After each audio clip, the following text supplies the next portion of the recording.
HMDA మాజీ director Shiva Balakrishna ఇంటిపై ED దాడులు, బంధువుల ఇళ్లల్లోనూ తనిఖీలు. గతంలో ఆదాయానికి మించిన ఆస్తుల కేసులో అరెస్ట్. మంత్రి రామానాయుడు ఇలాకా మట్టపర్రులో రోడ్డెక్కిన ప్రజలు. రోడ్లు ధ్వంసమై ఇబ్బందులు పడుతున్నామని ఆగ్రహం. జోరు వానలోనూ ధర్నాకు దిగిన జనం.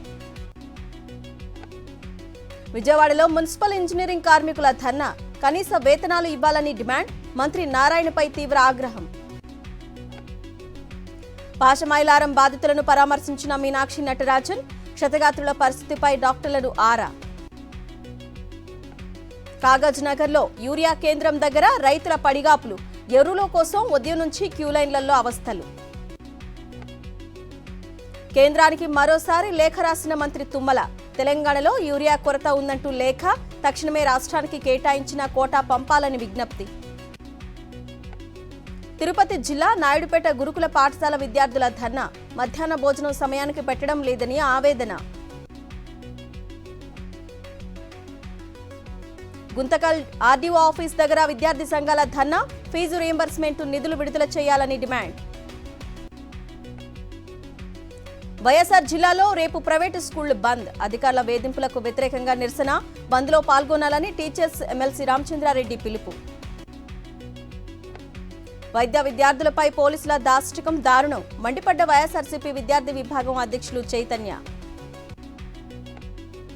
తూర్పుగోదావరి జిల్లా మలకపల్లిలో టీడీపీ నాయకుల హల్చల్. పెన్షన్ పంపిణీ కార్యక్రమంలో తగిన గౌరవం దక్కలేదని ఆందోళన.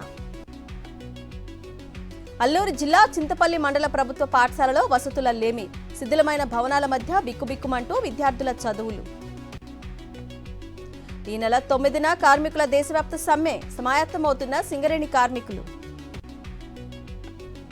కుమరం భీం జిల్లా చింతలమానేపల్లి భారీగా మద్యం సీసాలు ధ్వంసం. గత ఎన్నికల సమయంలో పట్టుబడ్డ సుమారు 21,50,000 మద్యం బాటిళ్లు. Anantapur AF ecology centre director మల్లారెడ్డికి సైబర్ నేరగాళ్లు టోకరా. బ్యాంకు ఖాతాలోని 8,50,000 కొట్టేసిన హ్యాకర్లు. తుంగభద్ర డ్యాంకు భారీగా వరద. 4 గేట్లు ఎత్తి దిగువకు నీరు విడుదల. చైనాలో అధికార మార్పిడి అంటూ ప్రచారం. 2 వారాలుగా కనిపించని జిన్పింగ్. బంగ్లాదేశ్ మాజీ ప్రధాని షేక్ హసీనాకు 6 నెలల జైలు శిక్ష. కోర్టు ధిక్కరణ కేసులో ఇంటర్నేషనల్ క్రైమ్స్ ట్రిబ్యునల్ తీర్పు. హసీనాను స్వదేశానికి రప్పించేందుకు యునస్ సర్కార్ ప్రయత్నాలు.